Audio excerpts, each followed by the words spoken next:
Sports Network. The show brings the temperature of sports to a whole new level. Whether it's a local opinion or a national agenda, everything is fair game. Remember, everyone has an opinion, but only few can back it up. Now sit back, crank up the volume, and if you think you can handle it, get ready for the heat.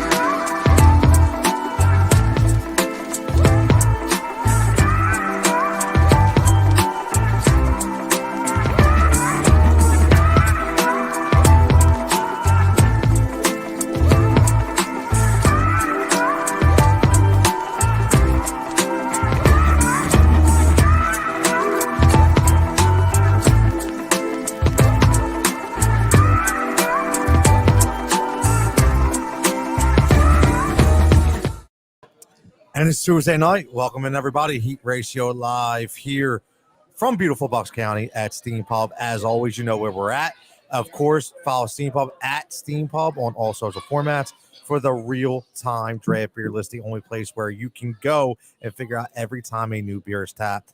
We got a lot of stuff going on tonight, man. A lot of talk. Obviously, we got a live Sixers watch going on right now. We got the game in front of us. You can see a little bit in the corner of our screen, so we get to watch that as well. We get to talk a little Sixers, a little hard talk, some Super Bowl moments, right? Some Joel hates Ben, which I really want to get into because I really think that's the case. But before I open up to the show, I just want to say something because I've been doing this for a long time, and this is a little heartfelt thank you because if everybody hasn't realized right now, on Sunday nights I will be on Sirius Satellite Radio doing fantasies on Fantasy Sports Radio every Sunday night from 9 to 11, co-hosting the show, my man Jason, Win Daily Sports Show.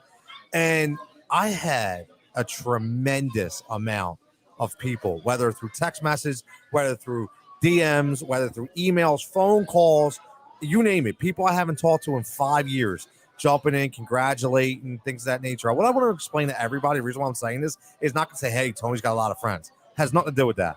It's all about if you're a younger person out there and you're starting out, don't burn your bridges. Okay, my man Andre Johnson, of course, he always says relationships over money in the beginning, right? And that's what it's all about. Build your relationships, network, communication, and do things the right way. Don't go on social media. Don't be burying everybody because they got a bad take. If you want to disagree, that's fine. Always disagree. That's great, but do it professionally. Do it credibly, okay? And be authentic with yourself. Don't change. Be you.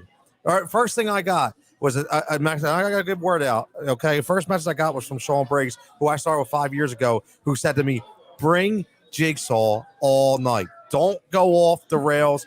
Be who you are, right? And he's right. Be who you are. And the only reason why I'm saying this is because I honestly thank everybody. I appreciate it. Enjoy all of this. We enjoy the ride. Heat Ratio Sports growing. We got a new wrestling show starting, guys, next week. I'll let you guys know the details at Matty Daddy. Okay, this guy, let me tell you something. At Matty Daddy FF. Okay, you got to check this guy out. The dude is unbelievable. Great mind. He does more than just wrestling. Okay, he's going to get involved in a lot more within the network, but he's going to bring us some wrestling talk, which I thoroughly enjoy. But let's get right into this. Again, it's me, it's Dan, it's Al. We got a threesome tonight, and no pun intended. Okay, brought to you by. We also got a couple giveaways as always. Got the Joe Lenardi bobblehead from National Bobblehead Hall of Fame. We, as always, our wonderful sponsor Prime Roofing with the gear, with the hats, always there. And we still got one more Yingling prize pack. I've been talking to them to get us some more because we just don't know when baseball is going to start. So they don't even know who their ambassador is going to be with the Phillies, right? So they can't do that. But another shout out to Steam Pub as always, the owners, Martin and Maggie, for making us feel at home and giving us the hospitality. And big crowd tonight here, boys. Big crowd tonight. It's huge, yeah. For a Tuesday night, I love it, man. That's always good. Very nice. It's always good. But Al, we got to address the elephant in the room. Okay, it's just obviously we know where this show is going to go. We do. Adam checking in as always. Good, Adam. Thanks for watching as always. Congrats. Listen, Adam, you are the real one.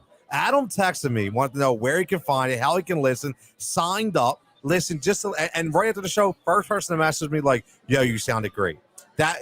These are the kind of people that you meet, man. Social media is a wonderful place if you use it the right way. Adam, you got to come out one day so we can meet you. Yeah, he was out. You weren't here though, Al. Yeah, he come out. Yeah, okay. So Sorry, I miss you, Adam. Yeah, he'll be here, man. He's a good dude. He is, man. He is. But Al, 76ers, man.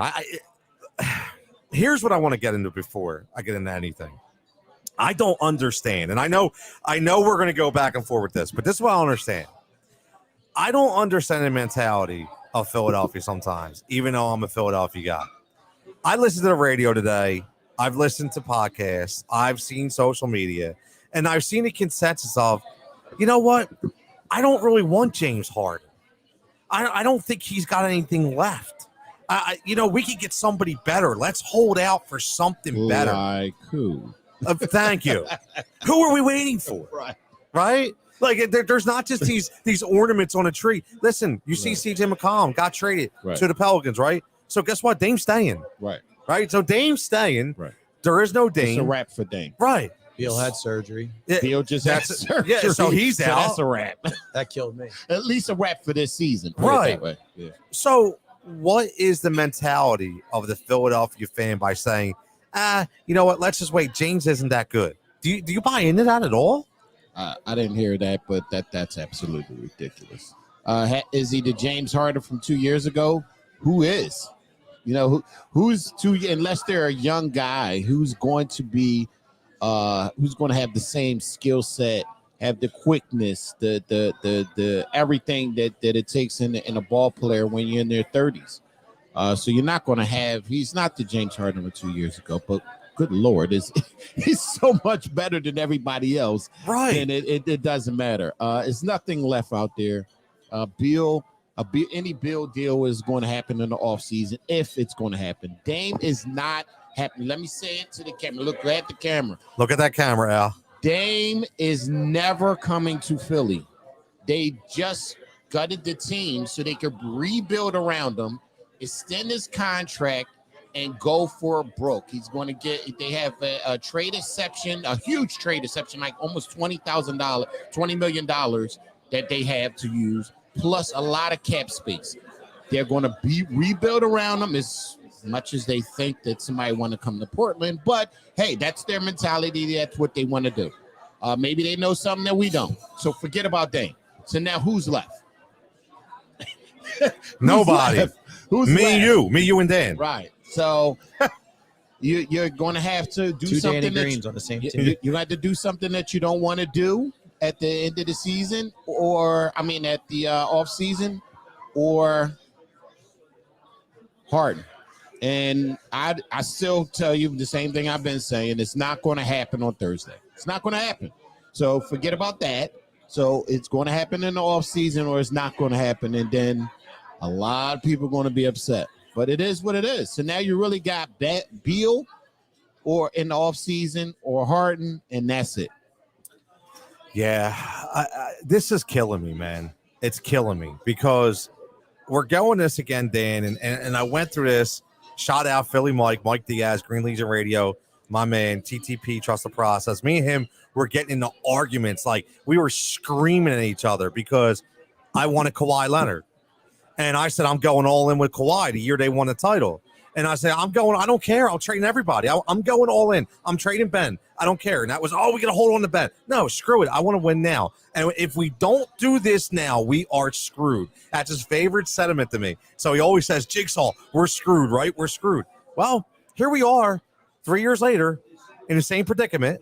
And we're trying to figure out how we do not waste the insane talent of Joel Embiid. And right now, we don't get nobody, Dan. At this day, there's no guarantee that we're getting James Harden at the end of the year. And there's no guarantee that the East will be this wide open again going into next year. Because in the NBA, anything can change all season. Listen, I heard a lot of what you heard. James Harden, I can go back and forth with this. I agree with Al. Semi James Harden is still better than most of the NBA. So there's that. But, I don't want the James Harden that, next year we're going to find out he's upset because he can't play with Joel Embiid. and he's making $41 million. Then I think if he gets the contract he wants, he'll be making $60 million at one point in his mid-30s. Yeah. So I want a James Harden that commits himself to basketball and fitness first. I want to see that commitment. I want it.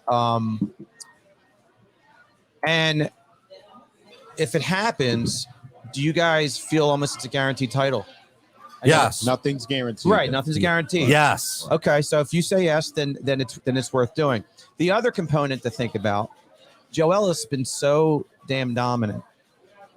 Can you just get him a couple quality pieces this year? Couple, no. One, maybe. Okay. And it has to be the right one. And one could be You see the one that we got last year. Yeah. Well, yeah. George Hill Yeah, did I- absolutely yeah, nothing George for Hill. us. Thanks. But maybe a buyout guy that would Right. want to come here. Listen, you could get Aaron Holiday right now for 2 second-round picks. I don't even know if it would cost that much. But Right. No, ho. Wasn't it? Wasn't Holiday in that the That was Sabonis the other deal? holiday. That's the other. You're talking about Justin Holiday. Okay. That's his I go brother. Aaron Holiday from Washington. Okay. Yeah. He's 25 years old. 2 second-round picks. Do it in a heartbeat. Only thing. Would you rather have him or freaking Korkmaz? Yes. Right? Yes. But For anybody but Cork. I was looking more towards a vet that been there, done that, can get Embiid in the post, can lead the offense. Tell no, I don't want you there. I want you here. A vet that can be that leader in that second unit. That would have been going to back up to the backup Maxey. That would have been a Ricky Rubio type of player. Yes. Rajon Rubio would've Rondo. Who were the only team he has? God, I love a Right? Rondo. Rajon playoff Rondo. Yeah. Goodness. And but listen to, here's the thing though, Al. Listen to what you're saying. What you're saying is what possibly could happen if we don't get another piece. You're saying that we're ready to roll with a guy like Ricky Rubio, and you're going with what you have. See, right here's my issue. Seth Curry exposed. I like him playing too many minutes, man. That's why he's getting hurt. That's why he's getting tired. He's playing too many minutes. You don't have a piece. You don't. Tobias Harris, we talked about it, will not be that piece, right? He's not that piece. He's all numbers, shallow numbers to Tobias Harris. Well, I like Tobias more than you do, but go ahead. Yeah, well, What yeah, about but a like, buyout like a Dragic?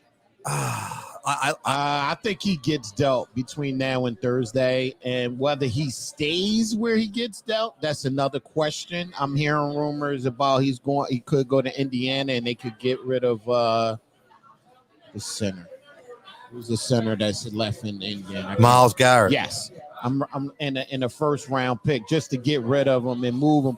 And then Toronto would be very dangerous if they get him, because Toronto is not trash. No. So I think people better start paying attention to them. In the last 10 games, they have beat a lot of good teams. They really have. So I mean, people better start paying attention to Toronto. They're not a pushover. They're not just going to be a cakewalk in the playoffs. I'm just letting everybody know right now. The arch nemesis of the Toronto Raptors, Yes. right? Rick checking in. Rick Lorenzo, what's up, Rick? Halle Burton, I really wanted him. Yes, me too, Rick. Why do they give up on him so quickly? It's befuddling. Well, I think because No idea what they're doing. I think it's because they're looking at him and Fox. But they drafted him when they had Fox. Right, but Right. maybe they didn't think that either one was going to develop as fast as they did. So they figure, listen, Sabonis. But no, I do that, I like Sabonis. Sabonis? is very good. Yes. right? Automatic double. Yeah, automatic. So I do he's that deal. And then he's left-handed on top Oh, of that. he's a freak. He's a freak. He's Detlef Shrimp on steroids. Yeah. But I mean, Dave checking in says, "What's up, fellas? What couldn't come, wanted to make it. Sounded great as always, Dave. As Appreciate always, it, I Dave. see Dave checked out a little 2-minute warm up today. 4th and Go Radio. So check it out. Heat Ratio Sports. I didn't get a chance to listen to it yet, but I'll listen to it later. I'm sure Dave was spitting some truth right there. Hey, yo, E, what's up, buddy? Jigsaw. We are wasting a beat season. Yes, I agree. 100%. Dave also saying to piss his boy Halliburton got traded. A lot of people want to Halliburton. Let me ask you guys this. Halliburton, Buddy Hield, Tristan Thompson. I really feel that deal was on the table for Ben Simmons. Because if you remember, that was talked about like a month ago. The Sacramento rumors start coming when they right. So do you think maybe Daryl Morey's overshooting his load here? Yes. He didn't want that. Why? I don't know. For whatever reason, maybe he was holding out for Hart, and then he might have played overplayed his hand. I think that deal was there. I think the exact same deal that Indiana made for Sabonis was for Ben. I think that was there. That's what I think. And I think he asked for too much. He Yep. might have asked for what Indiana got. Plus, he might have asked for something extra. And Sacramento was like, "Are you crazy?" And then that ended the conversation. Remember last week I brought up Morey said exactly what Sacramento could do to close the deal, and they didn't do it. So it had to be something that he got a little greedy on, which everybody speculates that Morey has been a little greedy this whole time, and that's why the deal wasn't made. I completely agree. As do I. And I also think the way he got greedy was, so one of my co-hosts on we do a show, NBA DFS show every night, Win Daily Sports at 5:15 or 5:30, depending on when Jigsaw gets home and we get all set up. But my man Nick, DFS Ghost, who's amazing. You got to give him a follow at DFS Ghost. The dude is just hitting on DFS and bets like on the regular. It's ridiculous. I bow down to the GOAT every day. But he made a good point. He was talking about the De'Aaron Fox, and he said De'Aaron Fox was a healthy scratch, right? The other night. Almost like they were trying to trade one or two of them. It was going to be Fox or it was going to be Halliburton. And I think Fox was on a deal for Ben, but I think Morey wanted more. I think Morey still wanted a first-round pick or at least two, and I think that's what killed the deal. And they say, you know what? We're out, dude. We're going to go right to Indiana. We're going to get something, and you're way over the top because you think you're going to get Harden at the end of the year. Yeah. And I'm not ready to wait, Al. Not ready to wait. Well, we know you're not ready to wait. You know that. But I don't know. I don't know what obviously we're not going to do anything major now. So, oh my goodness. Can you imagine if we don't do anything major in the summer and come back with the same team next year? You can't. They're going to come to his house. The fans is going to come to Morey's house. Find out where Morey lives. They're going to ready to kill him. So I don't know what's going to happen, but if we can't get Harden off season, he better find something to do. You cannot bring Ben back next year unless by some miracle he comes back this season. No, listen. I hope that you're right. I'm nervous as we're talking here because I don't like the way this is going. My gut says that Ben's gone by Thursday, but my mind is trying to tell me something a little different, that they're going to wait, and I think it's the wrong move. And Dave brings up a great point. Sacramento drafted Devian Mitchell, and they didn't expect him to be this good this early as well, and he is playing really good. So that gave him a little flexibility out there. Listen, you said it, Alex. It's a guaranteed double-double, man. I don't know what. Guaranteed double-double. What is their plan? All right, now they got an inside-outside, but even though West Fox is more of a slasher, he's not a shooter. So now he is a slasher. You're then right. You gave up two. You gave up a slasher shooter. Then Hield is the shooter. I don't know what in the hell are they doing in Sacramento. I don't know, man. All right, so now who's your shooter? Listen, there's a reason why. Yeah, Sacramento's always been Sacramento. Yeah. At the end of the day, they're always Sacramento, right? Not that Sabonis isn't nice. He's very, very nice. He's going to be he could be your all-star for the next umpteenth year. I get that. But now what? Who's you think get out to?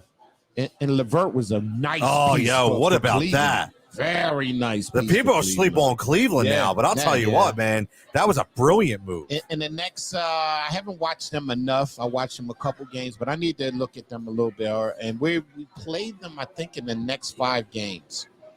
I need to look more into Cleveland because Cleveland's been the same all year. Kevin Love show, huh? Yeah, it's no flex. It's no going up and down with them. So that tells me that they're a pretty good team. So now we need to keep our eye on them. So this whole thing is not going to be a cakewalk, whatever happens. No, there's anybody think it's going to be. There's no easy opponent this year. No, there's definitely not. There's no first round Washington Wizards like last year. Sweep whoever you play. Adam second in says Shaq used to call them the Sacramento Queens. Doesn't he still own a piece? Does he own a piece of Sacramento? I know he used to. I don't know if he still does. Well, let's talk about the NBA trade deadline real fast. And I was going to ask you guys about Karis LeVert. By the way, we play Cleveland Saturday. Do we? Oh yeah, I'm going Friday. So, Who we play Friday? I don't even know who I'm going to see. Friday, I got the tickets for Friday. Friday is So that Cleveland game, OKC. OKC. So hopefully Shy plays. I don't know if Shy gonna play or not, but that'll be a nice young team to watch. Desmond Bain, Shy, got some great talent on that team. But what do you guys, Dan? I asked you first because I was going to ask you guys about Karis LeVert, and Al brought it up. It's a great because I love the deal for Cleveland. They have a lot of nice pieces out there. C.D. Osman's playing very well. Real quick, What's up? Before you jump in there, Yeah, go ahead, man. When I heard the rumor, Sabonis and LeVert, I would 100% to have done that deal for Ben. Yes, 100%, and then figure out Sabonis and Embiid and the minutes and whatever you would have figured out. You're talking. That's a good point. I would have done that deal. Now, another deal that he just, I don't have any interest in. But do you think he might have got scared though? Double yeah, but you think he might have got machine. scared because of the whole two bigs? Remember when they tried that? You can figure that out. You can figure that out. Listen, I agree, but what about just use this? Have him coming off the bench and playing 25, 30 minutes a game. You can't figure Sabonis out. No, he can shoot a little foul shot. Yeah, you're right, man. He can take you off the dribble. He's going to rebound. He can score off the block. I mean, stop. That's a good point. LeVert is a shooter. He's a slasher. He can do anything you want him to do. That's a good point because listen, great player. You make room for great players, you right? Figure it out somehow. And if Doc is what he say he is, I'm not Pop, but if he say what he say he is, slow your roll, Doc. Right? Then he will figure that out. You can figure out great players. Yeah, I wouldn't say great. I'd just say very good players. Sabonis isn't great yet, but he's a very I don't know, good player. man. I think he is great. I always watch what I say with the great. I know. You got to watch when you say great. Great is good players, and then it's great players. And when you talk about great, you're talking about Joel Embiid. Dave Glock checking in says Sabonis is such a good deal too. 2 more years at that's a steal. Yeah, $20 million each. Yeah, that's a steal. Yeah. I think we're paying at the paying to buy is $45 million a year. He's going to hit the jackpot when he's coming up for it's probably next year when he comes up for his deal. He's going to hit the jackpot. You know, it's funny. I look up at the screen and I already have the bad nightmares. I'm watching Mikal Bridges again in Philly. Don't bring that up, Zaire please. Smith. Come on, bring that up. Ridiculous. It is ridiculous. So Dan, real fast. Go ahead. So when we did our DFS show together last year, one of the common questions, Dan, who's like the go-to players in your lineups? Sabonis was in my lineups often. He was. He's a damn good player. Because of exactly what you guys just said, like Al's double machine. He's a damn good player. I don't even. I remember we played Indiana, and they showed some graphic on Indiana telling how many games in a row he had a double. Like, stop. That kid is very good. Yes, very good. Very, very good. So Al, I'll start you first. February 10th, trade deadline. Does Ben get moved or not? No. Dan? Sorry, everybody, but it's not happening. I'm starting to think they're really working it hard, so I'm going to lean towards yes, and I'm going to think a Danny Green in a first round pick, and Ben might get it done. Wow. You think it's going to drop down to that? I don't know who's got the leverage right now. A Nets team that's lost a bunch in a row, they know this player doesn't want to come back to them, or a team like us who has seen all these players that we were once potentially targeting, and all the players we just referenced the past 10 minutes are all gone. Yeah. So as Al said, who do you have left? Right. So who has the leverage? I think both teams could play cat and mouse with we've got the leverage, you've got so. And it's crazy. You say that. I think I tweeted to somebody 2 days ago, we had the leverage because we did. Because if Harden truly is telling them, I really don't want to be here no more. Right. I'm leaving if you guys don't trade me. If that's really what the rumor is and it's true, we had the leverage. But now that all this has happened in the last 24 hours, now they have the leverage again. Right. So now you didn't take advantage of your leverage if it was ever happening. But you took the advantage that you did have, you don't have anymore. So that ultimately, to ultimately answer your question, that's where the I don't know part comes in, because I do believe a day or two ago, if we really were persistent with who we wanted to deal, it might have gotten done. But now if the Nets indeed have the leverage, they might be asking for too much. Right. And then Morey might just be stubborn. Right. And if they are asking for too much, I don't mind that.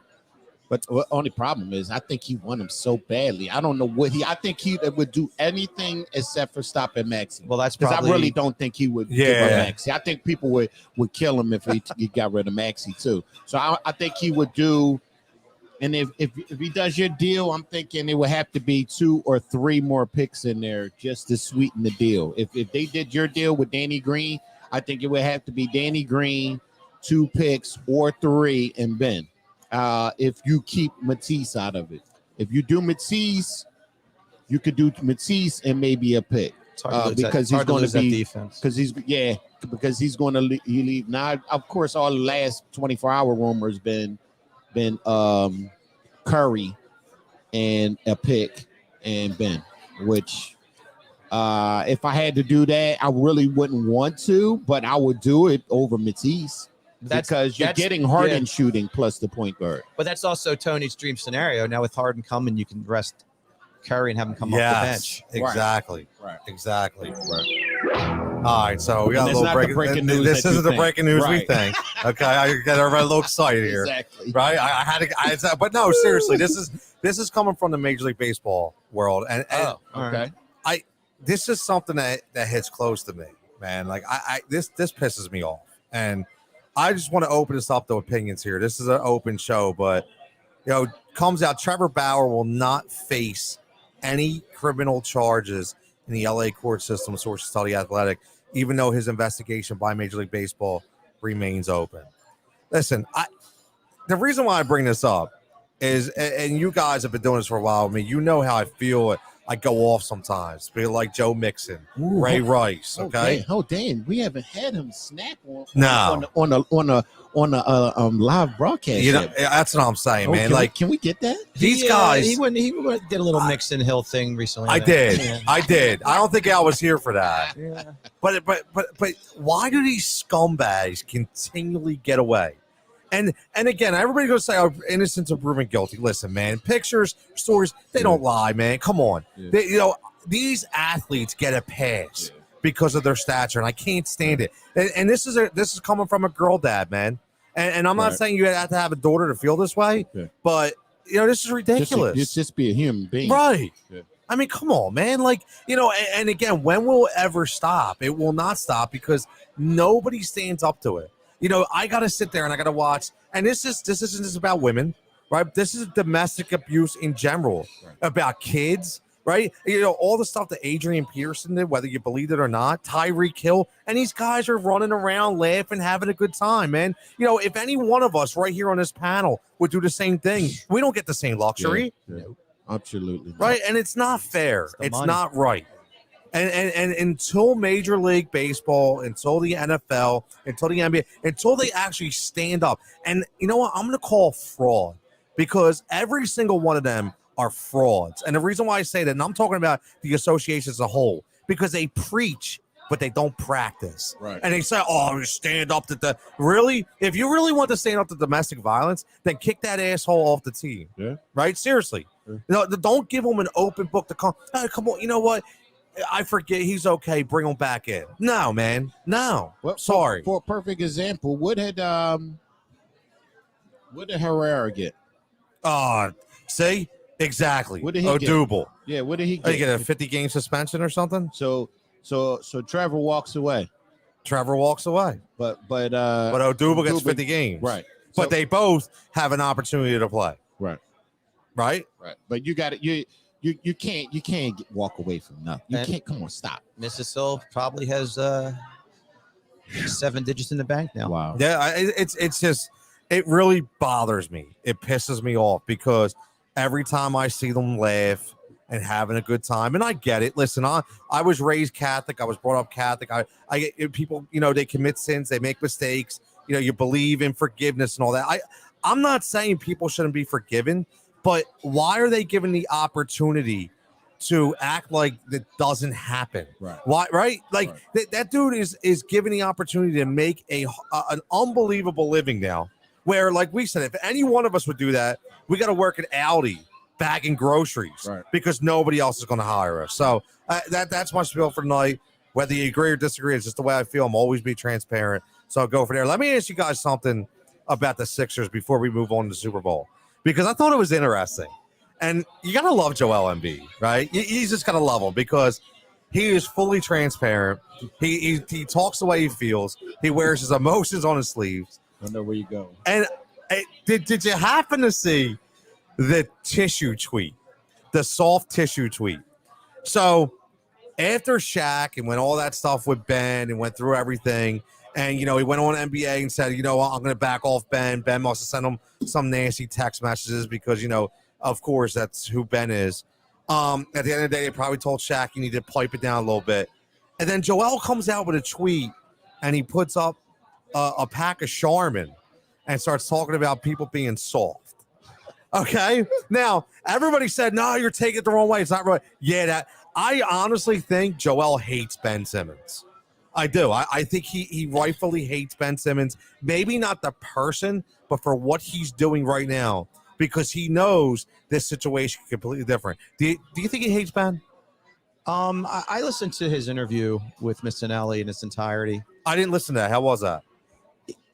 I think Joel tried to tap dance and to be politically correct and not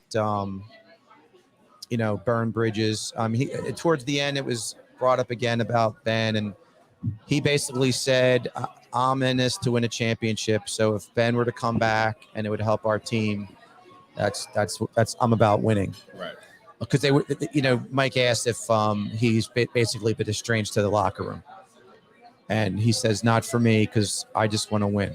And he helps the team win. Yeah. So whether he truly believes that, and he was just saying the correct things, to me, he conducted a classy interview. He wouldn't necessarily take the bait and go full bore. It wouldn't have helped us to do that. No. Yeah. I bet he did. Which I always say. But he did make I wouldn't call it a shot. I think he was just being honest. He basically said, I wasn't necessarily just commenting on Ben. I also referenced how Matisse missed a foul shot. I mentioned how I turned the ball over at a crucial time. And I made it a point to improve my game in the offseason. Right. And I think he also referenced his conditioning. So that's, to me, was the subtle jab that he worked on his game in the offseason. He took that and fueled his offseason. Right, whereas one took it as fuel to quit. Right. But he didn't necessarily say it like that, and I can't necessarily definitively, translate it that way because he handled himself with class. You know what? We talked about this here, right? I mean, he matured a lot this year. And that came up too, the family man aspect. Yes. Yep. And I think that's a great point. His total, you can tell he took that game 7. Okay. All right. I know what I got to do. Yep. So the shape, the shooting. Tremendous shape. You hear the references that him and his trainer were imitating moves of Kobe and Jordan and LeBron in the offseason. So that's why you see the fadeaways, the up and unders, the stuff that all of the greats have done, the taking it off the glass because Ben isn't there and taking it and running to break himself. All of those things he took. All right, this is the things that I'm going to have to do to get better this year, and he's done it, and that's why he's the MVP right now. Yeah, I listen. I completely agree. He is 100%. There's a reason why he's leading the running right now when it comes to DraftKings, FanDuel for the plus money bets. Who's going to win MVP? So I completely agree.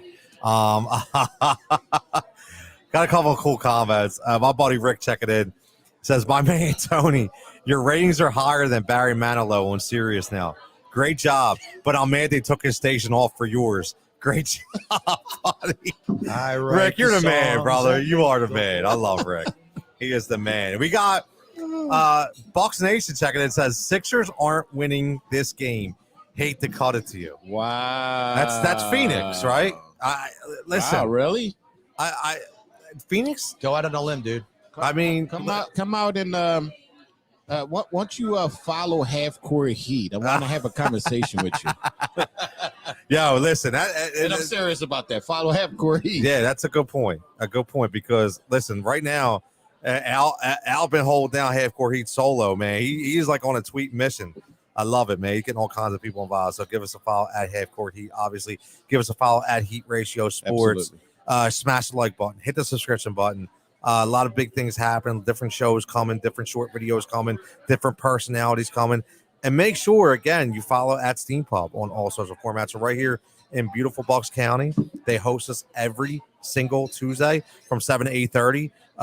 Great menu, as always. Unique menu, by the way. And that's just going to have burgers and fries here. You're going to get wedge salads. You got teriyaki chicken, all different kinds of things here. And the real-time draft beer list, which is unbelievable. Every time they tap a new beer, it goes live on Twitter. Not many people do that live on Twitter. So you could be home watching the game, and then 5 minutes for halftime, they pop a new draft. You're like, you know what? In 5 minutes, I'm going to head over to Steam and grab me a glass. So absolutely, that's the way we roll. Adam checking in says Al is the man for basketball. I bow down to Al when it comes to basketball, for real. Rick says Suns are too fast. Maybe if we had Halliburton. I love it, Rick. I love it. I just turned around as Al was talking. I look up and I get to see Mikal Bridges just hammering one home. Yep. Thanks. Who was that? That was Brett Brown. Yeah, thanks, Brett. I think Zaire could really turn into something here. Yeah, thanks. All right, so let's pivot here. We got right. I'm already. That's a Rager Justin Jefferson type of thing. My God. And I was just looking at Justin Jefferson on ESPN this morning. 2 back-to-back over 1,000 yards. Back-to-back. But if you love, wow, that hurts. If you love Tobias Harris, which I don't think any of us truly do. Well, I don't hate him as much as everybody. That trade helped us ultimately get him. Yes. Yeah. Hate. Yes. Right. Yes. I know somebody to my left 2 times over. In my opinion, that sucked. If Harris played to his potential, then that trade helped us land Harris. Listen, but it's Jimmy Buckets. I want Miguel. We lost Jimmy Buckets. We let Jimmy Buckets go. Right? It's a domino effect. We lost Jimmy Buckets. He left here, I should say, because he didn't like Ben Simmons. The same reason why he left Minnesota, because he didn't like right. And Brown. Yeah, but still has. So we had Doc. Maybe that might have changed his opinion. I don't know, man. I don't know. Well, are we? Is it Doc or Pop? Because he thinks he's Popovich all of a sudden. I told you he didn't say he was Pop. That was just the first name that popped to his head. My man's. I know people won't let that go. Let me tell you something. Right here at Steam, they got 2 French doors at the entrance, and I don't think Doc's head could fit through either one of them. Okay, I'm just throwing it out there. But anyway, let's talk about Super Bowl, man. Super Bowl 56, right? Will the Rams run? Will the Bengals shock the world? And we're talking about the Super Bowl. Checking in. Everybody checking in on YouTube. Number one, let us know. Are you Rams? Are you Bengals? Are you Stafford? Are you Burrow? And what are your favorite Super Bowl moments? Could be anything. Besides the Eagles, we all know in Philadelphia, that was the best ever, right? We get it. But besides that, whether it be growing up in your childhood, it's funny. On Sirius on Sunday night, me and Jason were talking, and we started talking about, he was mentioning it. It was so funny because it's exactly the same. He was saying his favorite team growing up was the San Francisco 49ers. And I said, dude, me too. I had the old starter jacket, the pro player jacket, the gold, because I love the gold. And again, it was the George Seifert years, the Bill Walsh years, watching Steve Young, Joe Montana. You gravitated towards teams like that. Very little, but I have a sneaky suspicion, Dan, that I called this on Sirius the Joe Burrow freeze out. So I did some research, and I looked at young quarterbacks, how they fare in their first Super Bowl. Dan Marino sucked. Ben Roethlisberger sucked. A lot of these guys were not good the first time around. Now, and I've been on the Rams since the beginning of the year, and I love how the way they built their defense by bringing in guys like Von Miller, by bringing guys off the street from Eric Weddle. Last year with Jalen Ramsey. I like what they've done. I think this is a time that even though Joe Burrow is a different dude, I get it. I'm all in on the Rams, number one, because of their defense. What do you think, Dan?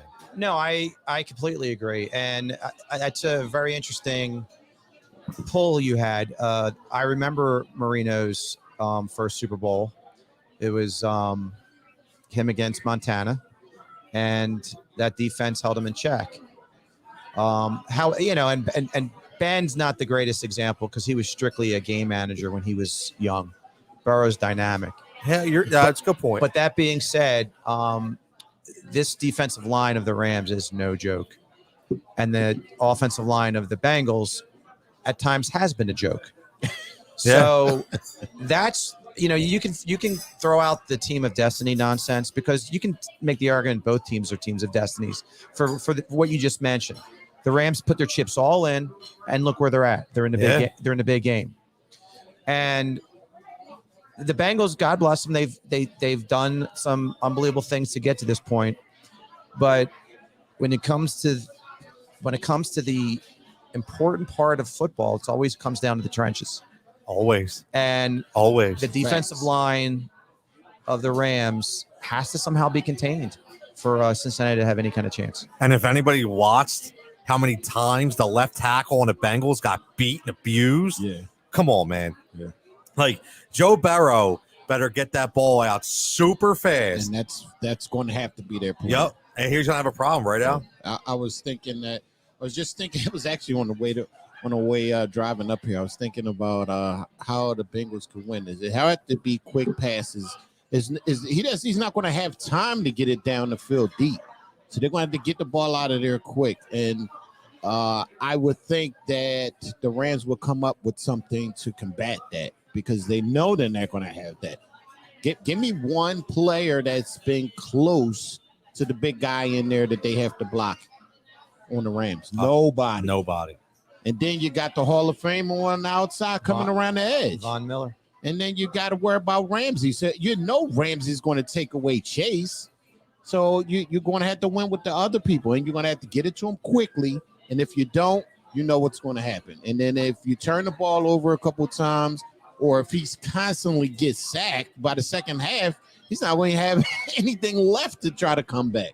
And that was part of what KC did. He didn't put him on the ground enough to make him not have a chance to come back. You got to keep putting heat on this kid and make him make some mistakes. He can, but if you sit back there and you're relaxing, then anybody can pick you apart. I agree. I do. And it's funny. You mentioned Jalen Ramsey. And again, another heat ratio sports guy. But most importantly, catch on right for Yahoo Sports. My man, Mark Drummeller. Drum is the man. Joined us on Sirius on Sunday night. And he mentioned something, and this is why you got to love Mark, because he breaks things down from an analytical standpoint that I didn't even think about. And he was like, listen, the LA Rams have been playing zone.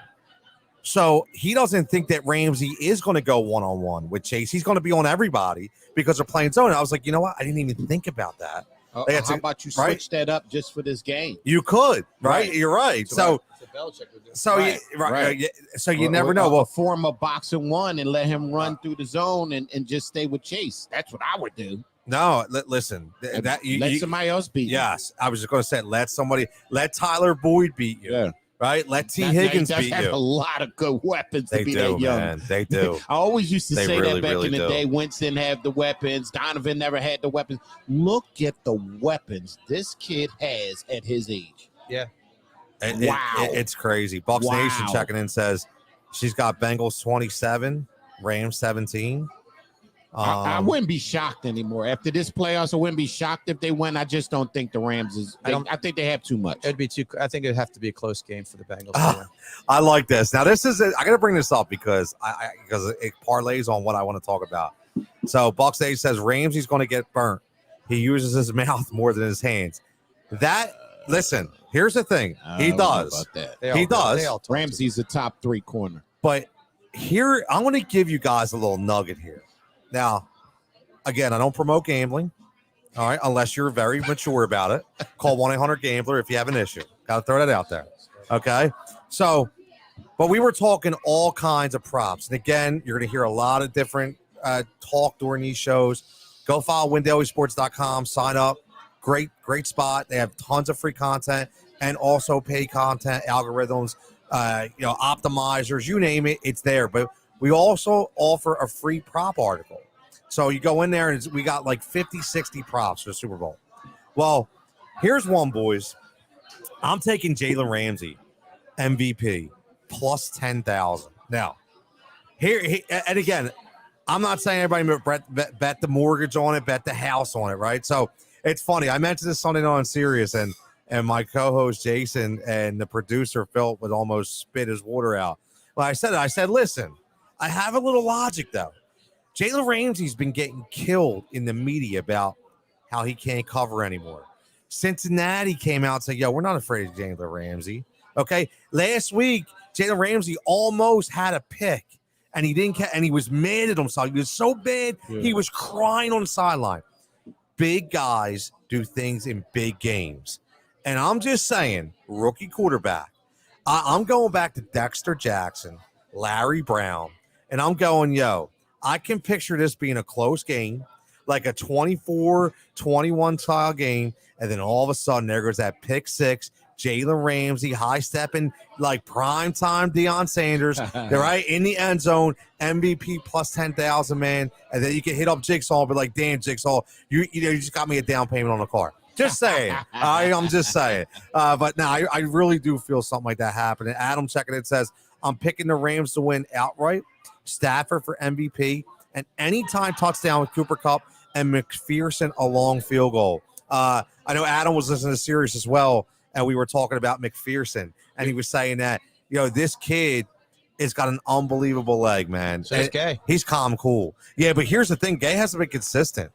He hasn't. McPherson, man, he's like, I got this. He's just I got this. What was it? Jason was saying to me, what was the game they won by a field goal? And he said, I guess I go win this game for you boys. You know what I mean? Like he was that confident, which is really cool. Adam checking in says Rams 31, Bengals 27. Dan, you got a score prediction? Any kind of insight about maybe something we haven't talked about inside the game? Talk about Matthew Stafford, OBJ, anything you want to talk about? Well, that's what I was going to bring up.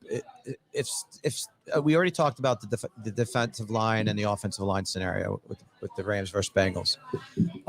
Stafford is prone to make that stupid forced pass per game.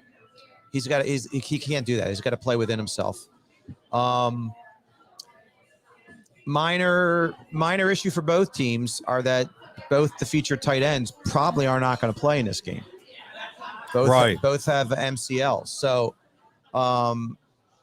there goes the security blanket, as it were, for both quarterbacks. I think Beckham's going to have a huge game because if the Bengals are smart, they're going to obviously try to shut down Kupp. Just like you referenced, Higgins or Boyd might have a big game. I'd like to see what their odds are for MVPs, Higgins or Boyd. But generally, if a wide receiver goes off, the quarterback's going to get the MVP.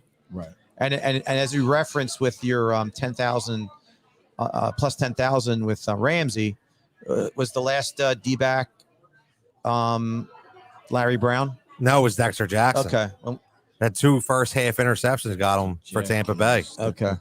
Yeah. Yep. Yeah. It got him the MVP. Right. So it can happen.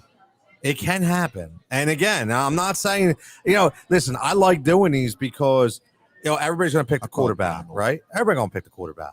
But you just never know. I would go out there. I'm just not really going out on a limb, but I would say Donald. A lot. Yeah. Say last time he was there, he lost. He is going to play. He's out hungry, of man. His mind. He's on hungry. Sunday. Yeah. It just to be the second time you got there and you didn't win. I don't know how those Bengals are going to block him, but I don't even know if it's going to take 2 to block him. I think he's going to say, I'm not losing this game. Whatever I got to do. I don't care if I got to run after a screen pass 20 yards down the field. I'm going to do it. I think he has that mentality that he wants it. He wants it that badly, and I think that's what's going to show up in this game. That's why I'm thinking it's going to bring. And Vaughn can get another one. He can. Vaughn can get another one. Ramsey hasn't got one yet.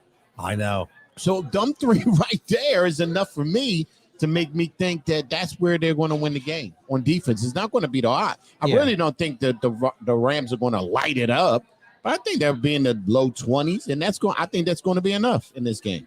Well, also, I think, as I referenced last week, I don't know how you feel about this, Al, but last week I think Kansas City was playing cute.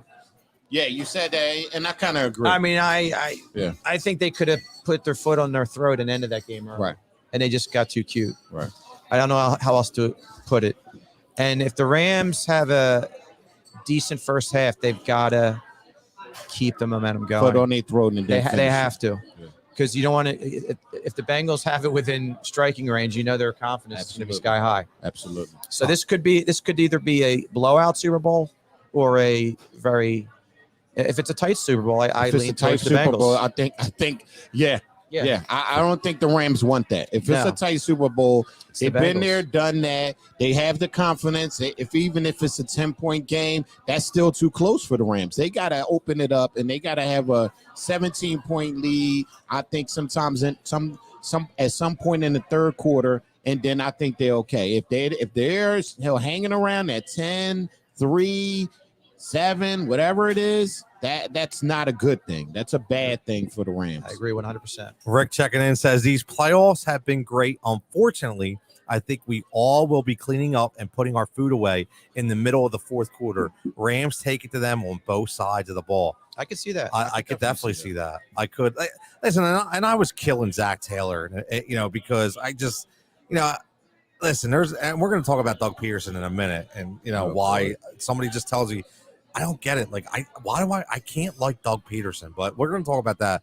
I don't know what it is. I just can't like the guy, but whatever. We'll talk about that in a minute. Adam's talking about halftime show. And I am so excited for the halftime show. I am 100% hip hop R&B all the way through, and to hear those legends, especially with the queen of R&B, Mary herself, getting up there, and then all of a sudden being followed by Dre and Eminem. Like I've never seen a lineup like this. Not a huge Kendrick Lamar fan. I'm going to be honest with you. Not a huge Lamar fan. But he's nice too. I can't wait though, Al. Yeah, I can't. It's gonna be great. It is. And finally, they get it right. Yeah, finally, they get it right. But this is where we have a little fun. And, we call this the Jigsaw Chronicles, okay? And it's just because me getting crazy and bringing everybody in, help me either, not jump off the ledge or kind of agree with me and jump off the ledge with me, okay? And this week, we're going to talk about self-checkout ignorance.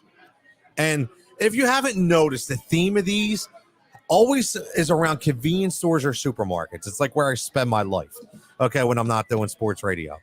So I just, number one, I absolutely cherish the self-checkout because I want to be able to do my own thing. I don't want to hold a conversation. I don't want to hear my card doesn't work or my coupon's expired or, you got to hurry up. You're in line and they don't put the divider in there and all of a sudden they start ringing up their food with your food, and then they get mad because, hey, you ever hear the people that we talked about this last week, but the people that lay back with the cart now, you got to pay at the pay machine is always after the register, but they sit with the cart behind the cart right next to the checkout counter, and they don't move, and you can't even get the food out of your cart. Because like, what are you doing there? There's no reason for you to be there. But so I go to self-checkout. But you ever see the people in the self-checkout? Now, come on, people. It's express, right? If you got 2 carts worth of shit, you shouldn't be in self-checkout. No. And you don't even know how to scan. Right. You don't even know how to scan the stuff. And then all of a sudden now, you don't realize that is a weight. This is a FYI lesson here. The counter is weight driven. So when you scan an item, you either have to put it in a bag or put it on the weight, on a weighted stainless steel silver shelf. Or it's going to say item not found or item not bagged. And you're going to get that fancy alert up that says, hey, we need some help over here. Now you're holding up the line because, my whole thing is it should be for experts only. Okay. There should be a sign. Have you ever done self-checkout before? Yes. Okay. But you can do it. But if not, you got to get out because you're holding everything up. I love the self-checkout, but there's so much ignorance, Dan, to the self-checkout experience. No, I think I am part of that ignorance at times. Not as far. No way, not you. No, Yeah. bear with me. Not with the man. not with the items. All right. The figuring it out. Like I'm great at Lowe's, Home This Depot. is starting to become a theme. it is. It is. Yeah, like I'm not the guy. I do self checkout with a few items, so that's not the issue. But like I'm at Lowe's or Home Depot, I'm golden. I was at Wawa yesterday, stuck behind this lady that was having so much trouble with her app. And I was like, oh my God. I waited for 15 minutes and I see to my right the self-checkout at Wawa, which I've never seen before. But I saw all the people that were doing it had the paper slips. So I'm like, so I go to the guy who's dealing with this lady. I go, can I go to that kiosk over there? I go, I don't have any paper. So it took me a while to figure out how to just freaking ring up my coffee at the self-checkout at Wawa. So you hit the button that says hot beverage. Yeah, but it wasn't. Come on, Dan. Listen, there's more to it than that. I figured it out, but my dummy, my issues of my ignorance is depending on the store. But again, I hate doing. I'm not the shopper of the family per se for the scenarios that you're describing. Like. I hate the supermarket. I hate it. My issue, Al, is as you guys know, I'm spread pretty thin, right? So I gotta hustle. Like I'm going in, I gotta be in and out, man. I gotta be in and out, right? I'm not 20 years old anymore having marathons. You know what I'm saying? I gotta be in and out. So I gotta go in and I gotta get out. And these people are holding me up. Al, it boggles my mind. I don't really have too many problems in markets or Wawa or anything. The only thing I brought up was that time was and somebody did it again the other day. I was going to where was I going? I was going to my son's game last week, and this guy, there was no pumps available. He was sitting at the pump because I was waiting for a pump to come open for 10 minutes. Then he got out his car and he pumped his gas. Then when he was done pumping his gas, he got out the car. He left the car and then went in the store. Oh, see, really, dude? That's a total violation. I really wanted to say something, but I didn't. But come on, man, stop. That had to been minimum 20 minutes. So you held up a pump for 20 minutes and then went in the store. I didn't even watch how long you was in Wawa. Come on, stop. You got to park your car. Let somebody else have the pump. That's one of my pet peeves in Wawa. Well, it's funny with pumping essentially is self-checkout, right?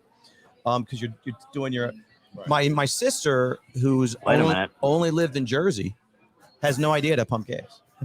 Yeah, because they don't have to pump. No idea how to pump gas. Yes. So we had to. Unfortunately, we all attended a funeral last weekend, and I got to see my sister for the first time in a while, and somehow that conversation came up, and it's fun. A lot of people don't even know how to pump gas.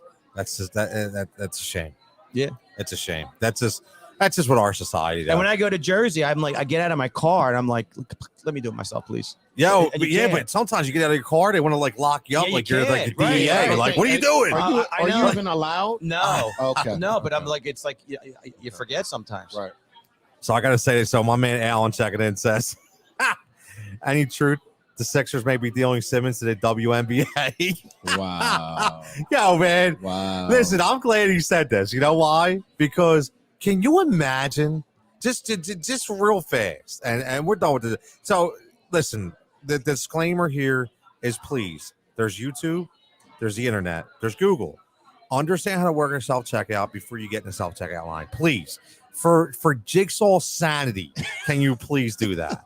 Okay, but Dan, I was just thinking about some video on these Jaguar Chronicles. Yeah, we should have like. Let me tell you something, man. Let me tell you something. It's a show. Imagine him going crazy in the back of somebody. Those cameras that. Nobody needs to watch the Kardashians. Just keeping up with Jigsaw. It'll be it is a real TV show. I'm telling you.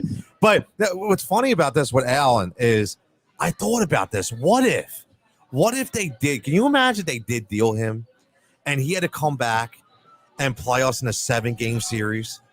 I don't think he'd be able to play, Al. Is he going to call? I've heard a lot of people talk about that. It's either going to be a disaster or he's going to put a disaster on us. You know he's going to lock down whoever he plays against that game. You already know that. So anybody, I know you could be a hater, you don't like him, he's a punk, he's an idiot, he's garbage, whatever you want to call him. He's going to lock down whoever he's going to play, and he's going to make an example out of him. So I hope you know that right away. You don't want him, trade him to whoever, or all that stuff. He's going to lock him down just to make a point. So if he doesn't score, if he does throw some turnovers, that's different. That is not defense. That has nothing to do with defense. You think he's not going to come back and want to shove it up our you know what? You think he's not? I just want to see playoff Ben. I've said this from the very beginning. I never wanted to trade him. I never wanted any of this to happen. Of course not. But we're here, and it is what it is at this point. I'll take him for Caitlin Clark.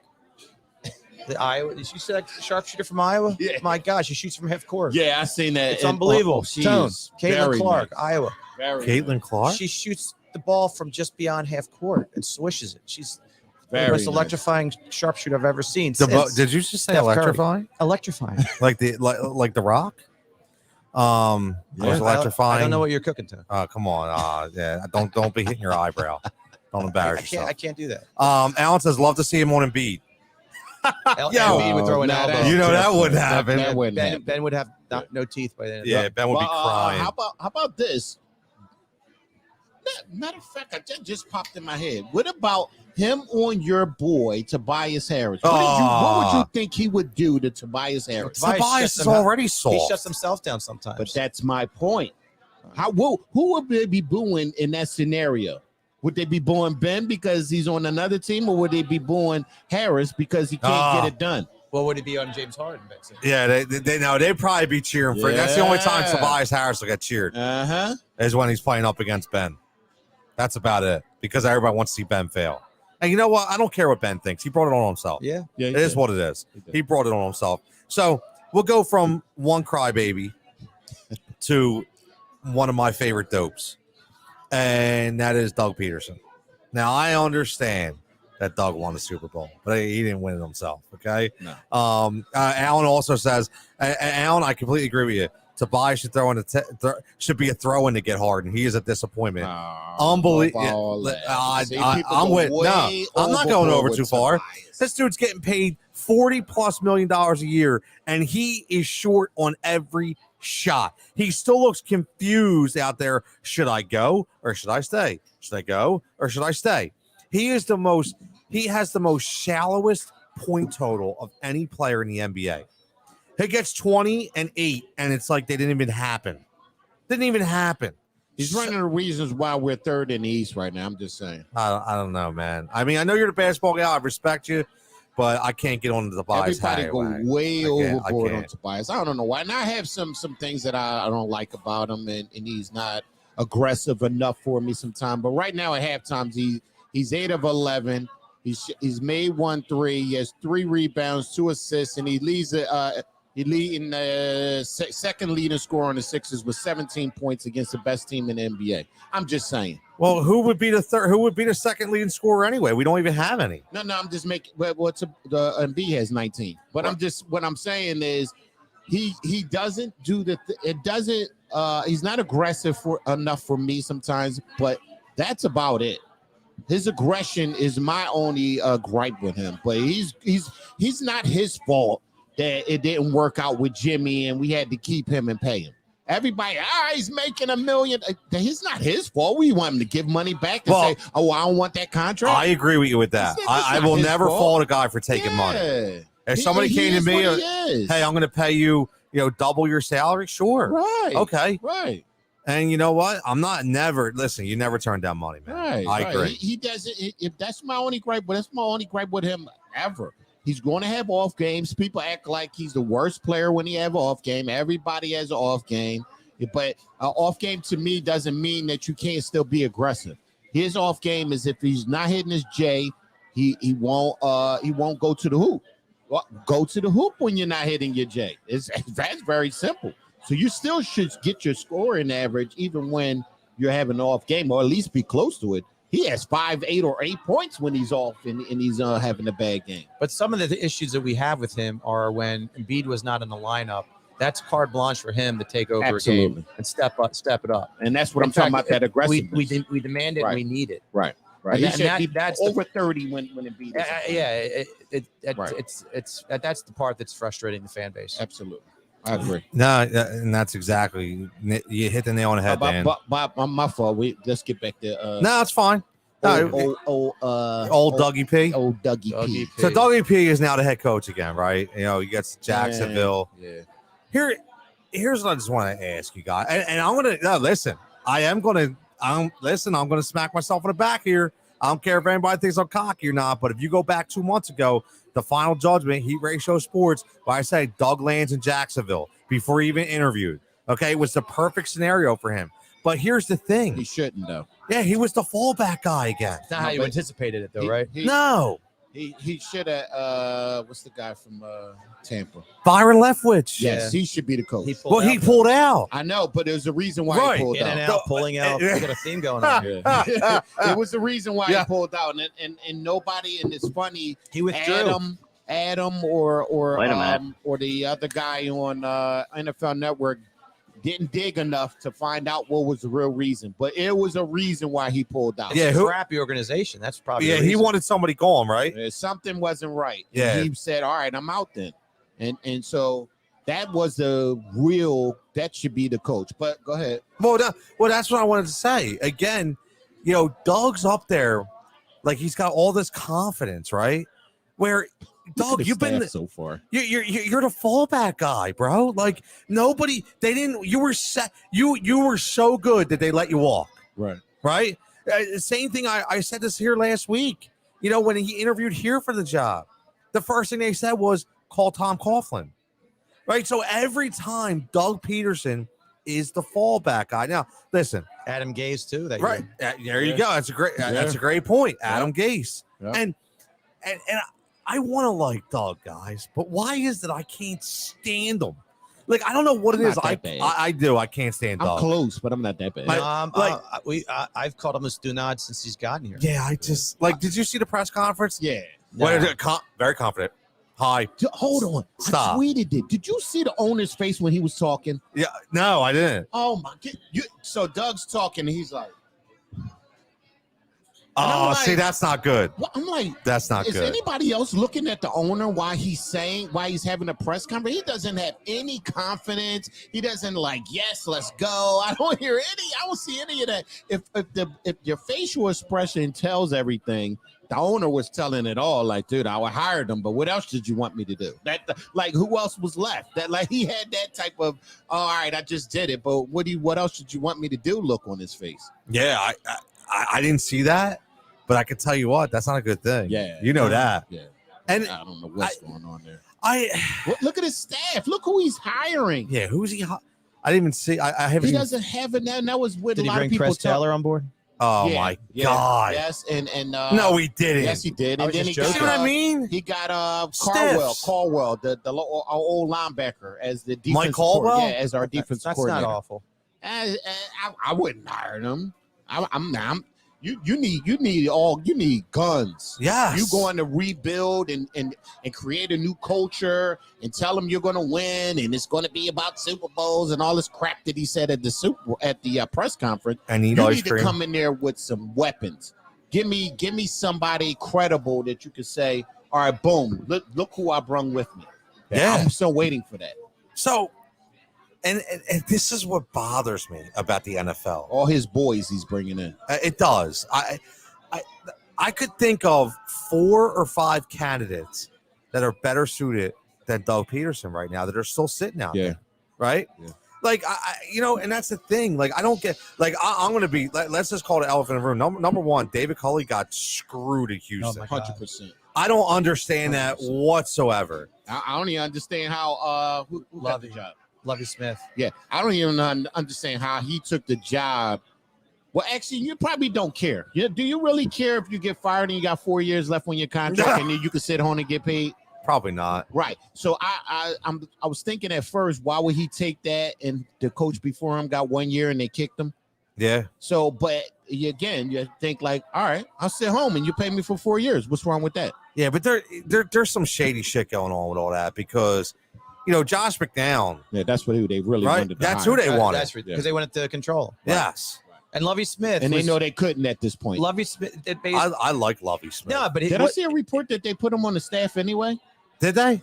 I thought I seen a report today. That they put him on the staff I didn't see that. I haven't had a chance to look at haven't anything. confirmed it, but I thought I seen somebody tell me that they put him on the staff anyway. And if they did that, first of all, I'm not letting that happen if I'm Lovie. No, because that means you have no control. That means just a setup for if something happens, you really want to hire him anyway. Right, he's like a puppet. Right, stop that. Well, the only reason Lovie Smith got hired is because of the fallout with Brian Flores. Right. You fire an African American coach who was doing a very damn good job. And that's a whole nother subject. I agree. No, man. I agree with you. But the guy was doing a damn good job on a team that was predicted to go nowhere, and he stole a few games out there. Right. So he did it. So then he gets fired, and then this whole Flores thing happened, which I was going ape when I first started on this network about how the Bieniemys and the left, which is of the world, haven't been given opportunities, but. Well, Lovie was only hired for that reason. They were like, we can't hire Josh McDowell now after all this. Think of the PR hit we'll take. Well, think about it too. Like this goes back to Vance Joseph, who got screwed. Yeah. After 1 year. Yeah. Like I'm sorry, I don't understand. Right. And then what was it? Who did they interview for like hours? And then they Dennis Allen gets the head coaching gig for the Saints, right? Yeah, he got that. Yeah, but that's after who else interviewed for that job? Leftwich went there too, right? Somebody else. Did Leftwich do the interview right after he declined the Jacksonville job? I'm not sure. I thought that was just an in-house move because he was interim at times. It sound like all the players like, yo, can you please make him the coach because he's maybe been here, he knows this. From that perspective, I can tolerate it, but again, after you shake all the trees, the only guy with no, it was Bieniemy. No, Bieniemy. Yeah, Bieniemy had the interview, right? Yeah, but that's the thing. Yeah, another person that should be working somewhere. So think about it. It's a joke. It is a joke. Absolute joke. The only way I wouldn't say it's a joke is if there's some kind of agreement that says he's going to be the heir apparent to Andy Reid. Right. He could be like doing what Josh McDaniel's doing. But my thing is, in 2 or 3 years you're going to take over. Right. Yeah. I mean, but that could be. By him remaining silent, I feel like it's different. I feel like he says anything when he gets passed over. He doesn't say anything. Year after year after year, he never speaks up and says, I guess this is BS. He's probably trying to take the high road, and maybe that'll all change now. You still can say something. You don't have to go crazy, but you can speak on it. Yeah. With all this going on right now, it'd be good if he did speak up. But essentially, the only guy that was hired that I think his parents are, his mother's Caucasian, his father's African American, is Mike McDaniel. Oh yeah, the front of Dolphins, right? Yeah, so he was the only person that was hired from this whole, Brian Flores debacle, and to me it's astounding. I just listen. I'm going to say one thing, and honestly about the Brian Flores thing, because I teach my kids.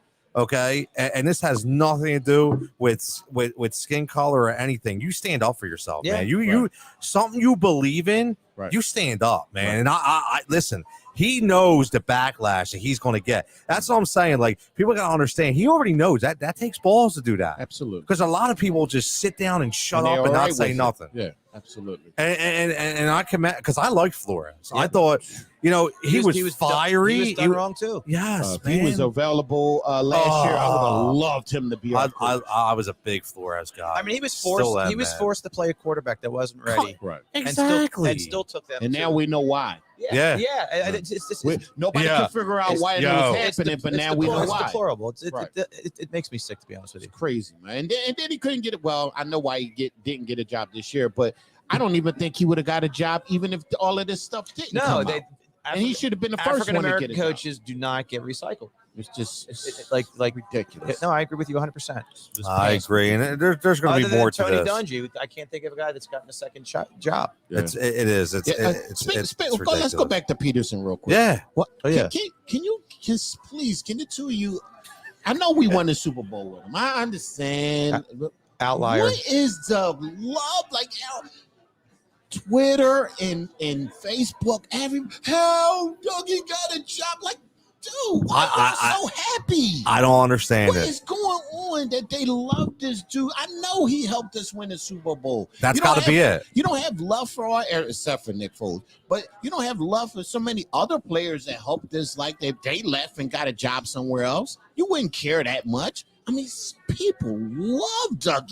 I have no idea why. I'll go one step further, and I hope Tony doesn't hit me with his right hand on this. What's that? Or out with his left hand, because I'm positioned that way. Our two latest champions have been the Eagles and the Phillies in 2008, and I believe both leaders were idiots. Charlie Manuel? Is a moral. He's a moral. Wait a minute. Yeah, Wait, hold on. Charlie was loved at the end. Uncle Charlie? He was an in-game disaster. He had a lot of talent. That team ran itself, but he was an in-game Let's be disaster. honest. That first year they killed. Oh him. Yeah, but it was legit. Yeah, they killed them. And then when we started winning, then even it got better because winning cures everything. 2009, he painted by numbers. But remember, he kept putting Lidge out there. It was not the same Lidge. who to me was the secret sauce, the Frank Reich of the Phillies that year was Jimmy Williams. Yeah, absolutely. Right. People forget about Jimmy Williams. Yes. That was a huge to have him as the bench coach. Yep. He was pulling all the strings. Let's hope. Yeah. Well, let's hope it's past. But my point is, I don't know if it's how if I represent Negadelphia, but our two championship coaches were people that I don't have a lot of respect for their acumen. Right. And isn't that odd? I don't know why. I don't know. I don't get the love affair with Doug. I just don't understand this. I don't know. Oh my God! And before he got the job, I don't know why Dougie P didn't get a job.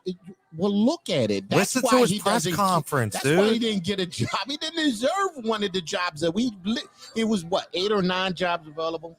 He didn't deserve any of those. Yeah. In my mind, he didn't deserve any of those, and he should not have Jacksonville job right now. And they're going to regret it because I don't think. You need to do so. I mean, they're at the bottom. You don't have anything on that team. You got one wide receiver, you got the quarterback, and you got the kid from Clemson that tore his ACL. And then what else you got on that team that you can help rebuild? You got to go James defensive Robinson. line, linebacker, safety. They have a good running back. Wide receivers, running back, offensive line. You need everything on that team. And I don't know if they got the GM to do it or the coach to help them bring them back to at least mediocrity. They definitely have some And work. then you got to have some coaches to help you get the team back to where who do we have on the staff? I know. I mean, give me one good name at least you bringing with you. Isn't that part of the interview process? Oh, I'm bringing this person with me. Well, that's if they have creative control, though, right? Which she made it sound like he does. It's crazy. I don't understand it. You can't even give me a name to say, all right, I'm bringing him, and that's part of what my strategy is to get us back to where we should be. You can't do that. How would I don't. I just don't understand the Dougie P. Is it just me? No. It's not just you. I mean, Twitter blew up, and it was like 10 o'clock at night. My Twitter couldn't go off for the next hour and a half. bzz, bzz, bzz, because everybody comment, oh, Dougie Payne got the job. Woo! Like, stop. Yeah. So hold on. The best part of Doug Pederson press conferences, right? We're gonna go live to this. I don't know if you guys remember this, right? But remember when the drunk fan interrupted the press conference, right? When the what? A drunk fan. You remember that? That was the best. That was the best press you mean conference. The training camp? Yeah. Yeah. No, it was at the game. Was it training camp or the I game? think it was training camp. No, I think it was after a game. Ready? Here we go. After a game? I remember Barkan commenting on it. Yeah, here, right here. When It's right here. Here, I'm gonna play it. Ready?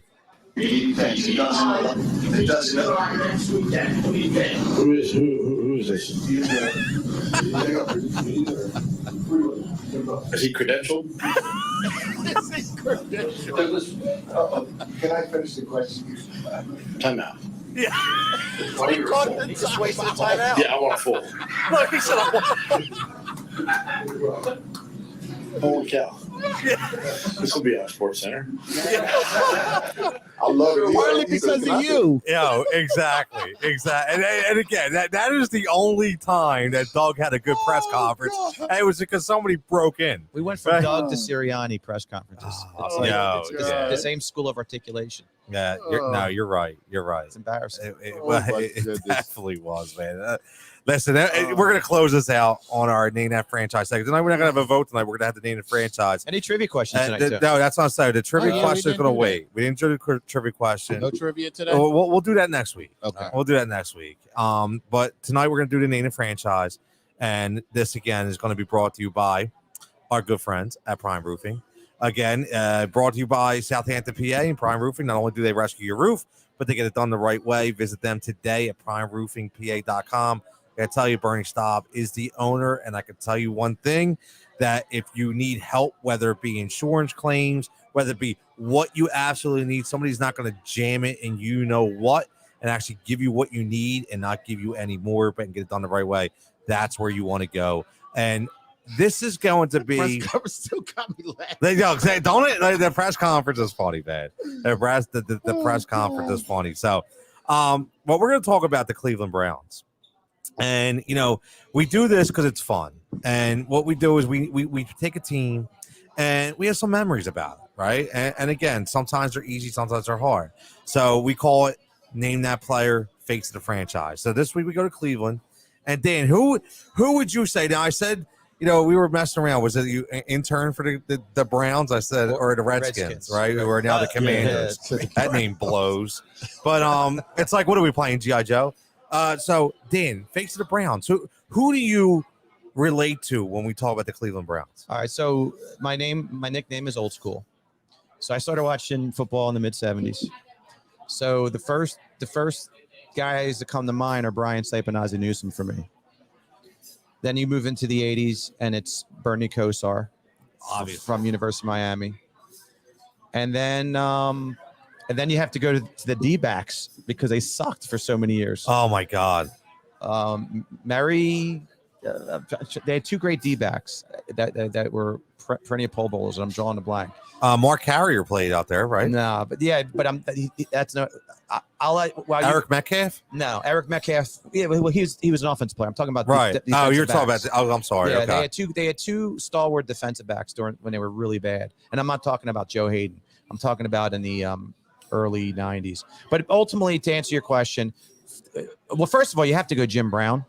Well, that's obvious, right? But as far as my viewing lifetime, Brian Sipe and Ozzie Newsome were the duo on offense.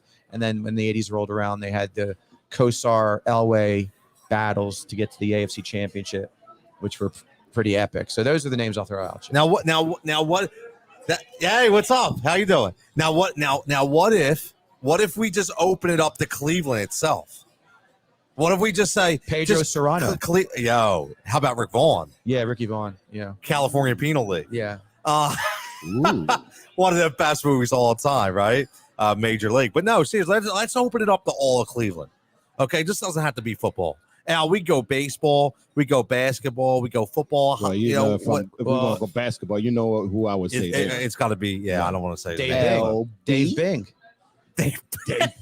That's who I started watching with Cleveland when I was a kid. Oh, come on, Dan. Dave Bing, baby. You got to start with LeBron. Then You got to then go move on. LBJ, man. Even though I can't stand the guy, you got to go LeBron. Yeah. If you want to go modern times. But before we move off of the Browns, Yeah, go I Brown. want to say Eric Metcalf. Yeah, that's from Texas. Yes. He came I out. will never forget the move he made on some team. I can't remember the team. On Monday Night Football, he shook his drawers and just walked in the end zone. And the kid probably broke his ankles when he made that move. Classic Eric Metcalf. I mean, running out the backfield, catching passes, punt returns, kickoff returns. That kid was very, very nice. Can I give you a bold prediction that I made back in the day? Sure. So I went to Towson State University, which is now Towson University. Okay. And when I was there, Dave Meggett was there. Ooh, And football- Dave Meggett. Football, bus out. Football was exciting when I was a freshman and sophomore. Meggett was a junior and senior, a couple years older than me. And I predicted that he'd have a better NFL career than Eric Metcalf. Look at you. Ooh. So why aren't you a GM, bro? I wanted to be. I was a sports But he management didn't. major. That's why I worked for the Redskins. But he didn't. But I didn't play college football, so I wasn't given an opportunity. No way. You didn't play college ball? I did not play college ball. You had to No. be. You would have been a kicker. That would have been a kicker. I would have shanked it. Little Tommy Hutton. Yeah, a lot of people forget about how good Eric Metcalf Frank was. but he Minifield was is the D-back I very, was very thinking of. good. back in the I day. loved Eric Metcalf, by the way. Yeah, he was- Talk about an all-around back that Yes. does everything. All around. Man. People forget that name, Al. Yeah. My buddy Darren checking in. Darren checking says, I'm here watching this show live from Steam Pub, and you are killing it. My man Darren, as always, man. You Appreciate listen, it. Brad Fox Foundation, make sure you support. Shout out right there. Tremendous charity work Darren does right there at that foundation. Another Bucks County's finest, as always. Right here at Steam Pub, follow Steam Pub on all social formats. Adam checking in with Johnny Football. Little Johnny Love, Johnny Manziel. Somebody used to love Johnny. Yeah, I was a big Johnny guy. You fell off the Johnny wagon. I was a big Johnny Yes, guy. You did. You remember You that? supported him I did. very hard. You listen. There's a reason why I supported him. He was one of my idols, man. I mean, come on, him and like Josh Rosen hanging out the Playboy Mansion in their 20s. I wish I would have been able to do that. Well, here's Come on, man. Like, why not? I don't care if he could throw a football or not. His skin game is legendary. here's a great great name from Cleveland that would also make a great trivia question. Oh, go ahead. What 1 year wonder won the 1980 Rookie of the Year for the Cleveland Indians and fizzled out immediately? Roger Doran. No. No. Hold on. Before we think about that, guys, shout out to our man Trevor. Trevor checking in from South Florida. Congrats to Trevor. As always, people doing big things. Trevor got a job at Odyssey as their board operator. He's doing big things out there. My man just Congrats. picked up and moved to get that job. Was trying hard, always busting his Good ass. job, Trevor. Upper Bowl podcast. As always, he says, face of the Browns to me is Bernie Kosar and Leroy Horde. That's Wow, another. I That's forgot about another Leroy good Horde. name, man. Wow. I was checking in at WXAM. That's where he'll be. Leroy at. Horde and Ernest Biner in the Yeah, back. Biner. Ernest, Wasn't this another back, Biner, and who else? how about Kevin Mack? Kevin Mack and Mack, Biner. that Yeah. fumble at Right? the end zone. That Big could've- dude. That, Oh, yeah, man, that fumble. that was Ernest Biner. That Was that yeah, Biner? Biner Yeah. fumble. It was Yes. Biner. It was against, Yeah. it was against the Hold on. Broncos. Wasn't it? I thought it was back-to-back years. One Yeah. person fumbled on one time, and the other person one on was the other. 1 year was the drive with Elway. Oh wait, I'm getting the WQAM. I said WXAM. Sorry, Oh, okay. WQAM. Sorry, Trev. So it wasn't back-to-back years fumbles? No, it was back-to-back heartbreak, but not Okay. fumbles. Okay. but So open us Biner was up, a man. fumble. All right. Open us up. What do we got? So wait a minute. There was another receiver. Hold on, for the Browns that I vaguely remember. Webster Slaughter. Yes, Yeah, he was I was great. just getting ready to say Okay. Webster He was Slaughter. great. He was Yeah. very Yeah. nice. Yeah. Very, very long hair. Very, very, very, very Oh, nice. so Joe Charbonneau. Yes. That's it. Yo, so Greg Matthews second in. What's up, Greg? One hit How wonder. you doing, homie? Joe Charbonneau. Wow. Joe Charbonneau. Yeah. Charbonneau, like the wine, like Chardonnay. Chardonnay. Yeah, I he was like dry. that. He was a dry player. Yeah. Well, this is why we do this, right? Because it's fun to look back and remember your childhood and you know who these guys you remember. But let's open it up now. Who was a good Yo. safety for the Cleveland Browns? Let's open it up also. Remember Remember somebody. Frank Minifield is who I was talking about. Yes, So yes, yes. Greg, if you know baseball, basketball, Cleveland Indians, Cleveland Cavaliers, who do you remember, right? Oh man, listen, Trev says T.J. Ward. People forget. I don't forget, Trev. Craig Elo. Sean Wow, Elo. yes. Mark It's Price. good. Mark The Bulls win. The Bulls win. Larry Nance. Oh That's my Larry God. Nance. good ball club. Yeah, there was Son good ball just got clubs. traded today. Yeah, did he? Did he? Did Yeah. Larry Nance Jr. got traded today? Yeah, he went to Toronto. Just so you remember, Not Toronto. I wanted T.J. Ward. New by Orleans. He went to New Orleans in that deal. The way. Okay, with the C.J. McCollum deal. Right. I wanted T.J. Ward, and then remember, the Saints, or the Buffalo. It was Darius Bird. Darius Bird. Bird. Yeah. Yeah, I remember you told Remember? me you wanted Bird. We got Bird Malcolm didn't work Jenkins. out. No, Bird, he had plantar fasciitis. Bird went. Yeah, he had plantar fasciitis. Man, and that would have been a huge mistake because he got big money. That was the Malcolm Jenkins trade. Yeah. Tom Trade. That McCulloch. was- We wound up. Tom McCulloch, plantar fasciitis. That's one of the good moves that Howie made. Bird went to Carolina. I remember he was Huge yep. money. Yeah, Huge big money. But obviously, Cleveland Indians got to think of Jim Thome, right? Yeah. People checking in said Jim Thome, David Ortiz. Manny, Lofton. What about Not- Robbie Alomar? not David Ortiz. Not Not Ortiz. David. I'm thinking, Yeah. Manny But- Manny Ramirez. Ramirez, Bam Ram. Yeah, but Lofton there. Carlos and there. Baerga was one of my favorite players. Oh, Carlos I love Baerga. Carlos Baerga. Wow, that's Joey Bell, Albert Bell. Joey Yeah. Bell. You're talking about roided up. Yeah, he was part of the Juan Gonzalez era Yes. where those Yes. guys had 150 RBIs. Oh, here's a more recent one. A nice five. Didn't So Grady David Justice go Sizemore. there at the end of his Grady career? Sizemore's a good play by Trevor. he was a Philly for a little bit. Yes. Mhm. Yes. A lot of good basketball, though, really. Basketball, really LeBron. Sandy Alomar, the catcher. Yeah, you had the Alomar brothers, Yeah. right? Not on the same team, but But Yeah, no, Roberto. Roberto was on Toronto Yeah, but he didn't have a cup of coffee with Cleveland. with Cleveland. I thought he did. Maybe You could go Brad Doherty. I was wrong once. Brad Doherty. Yeah, there you go. How did they get Should have Brad been Doherty? Should have been a Sixer, but we're not going to talk about that. Trevor says we got Roy Hinson now. Daniel Gibson.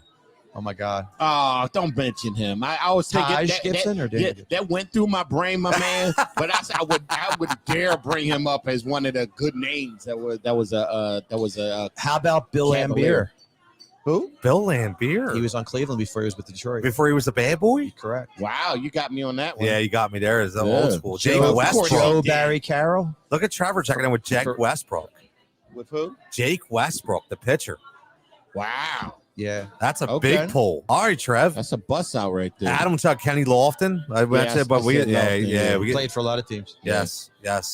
But that was when they were winning that those years when Lofton was there. That's when our old skipper was there. Oh, he was in the trade for Bartolo Colon. I think Bartolo Colon's still playing. Yeah, he did. Yo, He tried to man. hold on as long as he could. Dude, he really did. I gotta give it Where to did him. he end though, up at? man. His last couple years was with the Mets, right? Yeah, with the Mets. He was in the California Penal League too. Yeah. With Doran and Harris, Serrano. That guy stayed the same size his whole career. Never slimmed down. He'd say, I am what I am. Always fat and out of shape. like seriously, man. Like he always was big dude. Always was a big guy. Oh yeah, man. That's great. Oh, my goodness. Again, we're gonna close this off, man. We're This is waxing fun. poetically about Yeah. players from Cleveland. Why not, man? No, well, yeah, we could do it. Yeah, we might as well do it with every team in the league. Yeah, right? we should. We're just gonna open up the Yeah. cities, man. Yeah. I like that. It's a That's- team. That's a nice. I'll dare calling anyone to down name a memory Cleveland Baron, What? lane. an NHL hockey franchise that minute. lasted a minute. Yeah, Yeah, you got me. You yeah, got us on that day. You're going Yeah. way back, bro. Well, yeah, mid '70s. Yeah. See, I wasn't even thought of. Nah, I wouldn't. Tom Bladen scored 4 goals against them. See, yeah. Wow. Yeah. Wow. See. You're going places where we All right, have no Trevor idea where says you're going. Miami next. We'll close down that. We'll do Miami next week. Woo, All right. I'm gonna do would be Miami next very week. nice. Well, let's do a live tone. Fly us Yeah. out there. Yeah. Well, yeah. How about this, Trev? How about you call in? Or not call in, but I'll send you the link. We'll do a 15, 20-minute segment. Trev, we'll check in. Well, I'll send you the link. We'll look it up if you're free next Tuesday, maybe around 8 o'clock. Yeah, there you go. Let's do it. So next week, Trev, 8 o'clock. We'll do the segment around 8 o'clock. I'll send you the link. It's gonna be very Join up. easy. We'll get you So involved, many man. names from Miami. Absolutely. I love it. I love Oh, my it. goodness. Yeah, let me know, Trev. Let me know. 100%.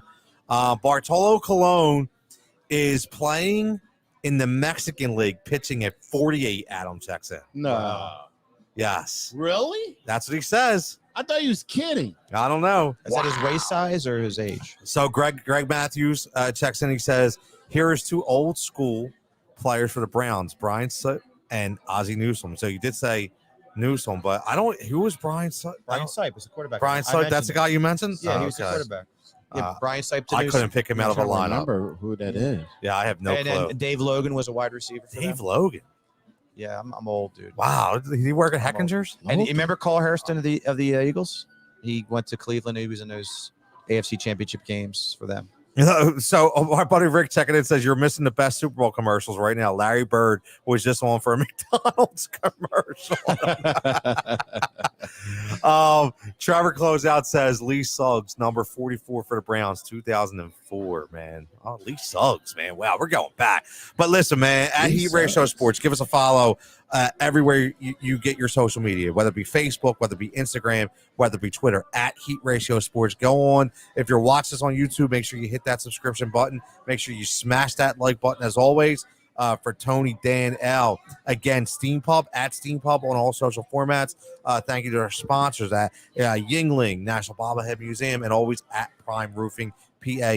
Check them out as well. You can find me again tomorrow, Win Daily Sports. You can find Dan doing Flyer and Ice. You can find Al tweeting, and eventually be back on the mic for Half Court Heat. And we'll be tweeting after this Oh game. yeah, you'll be live tweeting for the Sixers in about a half hour. Yep. That's for damn sure. And don't forget, keep it locked Sunday night, Sirius XM channel 87.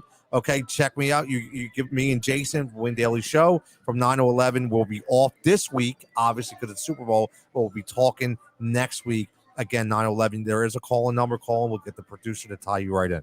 But as we like to say on this show, as always, stay safe, stay healthy. We'll catch you here next Tuesday.